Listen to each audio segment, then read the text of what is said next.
Vision అనేది చాలా చాలా అవసరం.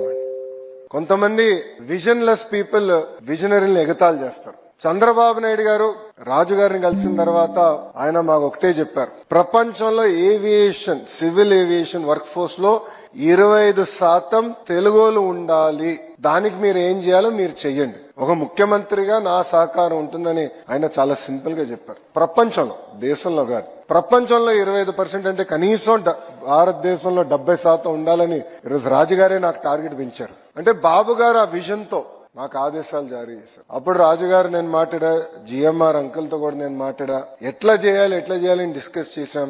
ఒక వరల్డ్ క్లాస్ ఇన్స్టిట్యూట్ క్రియేట్ చేయాలి, కేవలం ఏదో ఒక యూనివర్సిటీ చేస్తాం కాదు, ఒక కామన్ ఇన్ఫ్రాస్ట్రక్చర్ ఏర్పాటు చేసి, అంటే స్టూడెంట్ లైఫ్, అకామిడేషన్, అదే విధంగా మన క్యాఫెటీరియా, ఇవన్నీ కూడా కామన్ ఇన్ఫ్రాస్ట్రక్చర్ క్రియేట్ చేసి ఒక్కొక్క సబ్జెక్ట్ లో ఒక్కొక్క యూనివర్సిటీ అగ్రస్థానంలో ఉంటుంది, ఒక ఎకో సిస్టమ్ క్రియేట్ చేసి బెస్ట్ ఇన్ క్లాస్ యూనివర్సిటీస్ అన్ని కూడా ఒక ఏవియేషన్ ఎడ్యుసిటీకి తీసుకొస్తేనే మన ప్రాంత రూపురేఖలు మార్చొచ్చని ఆనాడు మేము తీసుకున్నాం ఒక నిర్ణయం. ఇది నేను ఆలోచిస్తున్న సమయంలో ఇప్పుడు కూడా బాగా గుర్తు నాకు, తెలుగుదేశం పార్టీ విశాఖపట్నం ఆఫీస్ లో నేను కూర్చున్నప్పుడు అదితి గారు ఒక మ్యాప్ తీసుకుని వచ్చారు, పెద్ద మ్యాప్, ఉత్తరాంధ్ర మ్యాప్ తీసుకుని వచ్చి, లోకేష్ గారు మానస ట్రస్ట్ కి ఇక్కడిక్కడ భూములు ఉన్నాయి, మీరు వరల్డ్ క్లాస్ ఇన్స్టిట్యూషన్స్ తీసుకురండి, వాళ్ళకి మేము ఉచితంగా భూములు ఇచ్చేదానికి సిద్ధంగా ఉన్నాం అని చెప్పిన గొప్ప వ్యక్తి అదితి గజపతి రాజు గారు.